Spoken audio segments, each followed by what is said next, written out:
Penelitian dengan judul Pembangkangan Sipil Baru, Studi Etnografi Pekerja Migran Indonesia Non-Prosedural di Kabupaten Kepulauan Meranti, merupakan salah satu penerima hibah riset Kementerian Pendidikan Tinggi, Sains dan Teknologi skema penelitian disertasi doktor tahun pelaksanaan 2025. Penelitian ini diketuai oleh Profesor Dr. Samsubar Saleh dan beranggotakan Dr. Agustinus Subarsono, Dr. Nunu Dwi Retnandari dan Fajarwati Kusumawardani yang merupakan tim peneliti dari Universitas Gadjah Mada. Di berbagai belahan dunia, diskursus mengenai pekerja migran non-prosedural masih banyak diperbincangkan dalam ranah akademik, yang menandakan bahwa fenomena pekerja migran non-prosedural merupakan permasalahan di banyak negara dan belum terselesaikan hingga kini. Hal ini tak terkecuali di Indonesia, yang dikenal sebagai negara pengirim pekerja migran dan banyak memiliki permasalahan terkait dengan pekerja migran non-prosedural. Fenomena pekerja migran Indonesia non-prosedural di kawasan perbatasan khususnya terjadi di Kabupaten Kepulauan Meranti, Provinsi Riau. Jumlah penduduk di Kabupaten Kepulauan Meranti adalah sebesar 206.116 jiwa. Dengan jumlah pekerja migran diperkirakan mencapai 40.000 orang dan 35.000 diantaranya bekerja secara ilegal atau tanpa dokumen lengkap. Hal ini telah berlangsung dari generasi ke generasi. Namun, praktek ini sering dipahami sekedar sebagai pelanggaran hukum. Padahal, secara sosial budaya, ia menjadi strategi bertahan hidup dan merupakan ekspresi politik yang jarang dibahas dalam literatur migrasi arus utama.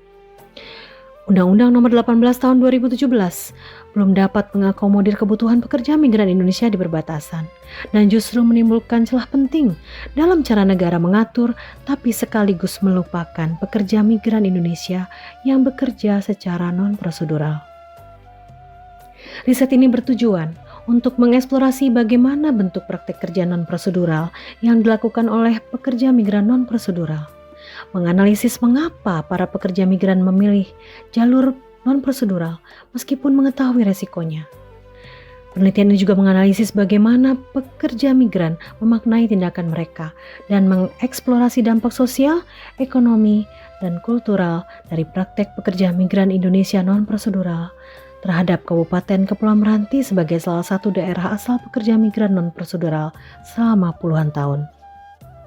Berangkat dari kondisi lokal Kepulauan Meranti yang memiliki jaringan sosial informal yang cukup kuat, aktor seperti tokoh masyarakat, agen atau tauke, dan relasi kekerabatan Melayu memainkan peran sentral dalam mendorong migrasi non-prosedural. Dalam konteks ini, pembangkangan sipil tidak hadir dengan cara perlawanan terbuka, melainkan melalui praktik ekonomi bayangan yang mengabaikan regulasi formal dan menggantinya dengan sistem kepercayaan alternatif. Riset ini mengisi kekosongan dalam literatur dengan menyoroti bentuk pembangkangan sipil yang tidak artikulatif secara verbal, tapi nyata dalam praksis. Penelitian ini juga memahami praktik kerja non-prosedural sebagai bentuk perlawanan simbolik, bukan sekedar tindakan ilegal. Selanjutnya, penelitian ini membangun kerangka analisis berbasis identitas kultural serumpun, bukan hanya kerangka legal formal migrasi. Dan secara metode, riset ini menggunakan teknik etnografi untuk menangkap makna di balik praktik-praktik itu dari sudut pandang para pelakunya. Hasil penelitian menunjukkan pembangkangan sipil tidak selalu harus tampil sebagai aksi kolektif terbuka, tetapi juga melalui praktik sunyi yang berulang dan terinstitusionalisasi. Pekerja migran Indonesia di Kabupaten Kepulauan Meranti lebih mempercayai shadow governance, yaitu kerabat, tauke, dan majikan dibandingkan birokrasi negara, karena dianggap lebih efisien dan sesuai dengan kebutuhan. Negara tetap memiliki legalitas formal, tetapi legitimasi sosial justru melekat pada aktor non-negara. Kondisi ini menghasilkan ambivalensi yang dapat dilihat dari realitas shadow governance menyediakan proteksi praktis, sekaligus membuka kerentanan terhadap eksploitasi. Penelitian ini memperluas konseptualisasi civil disobedience ke ranah migrasi lintas batas, dengan menyoroti pluralitas legitimasi dan agensi migran dalam keseharian. Terakhir, rekomendasi kebijakan yang ditawarkan dalam penelitian ini adalah perlunya kebijakan asimetris yang lebih adaptif, inklusif, dan kontekstual terhadap realitas perbatasan.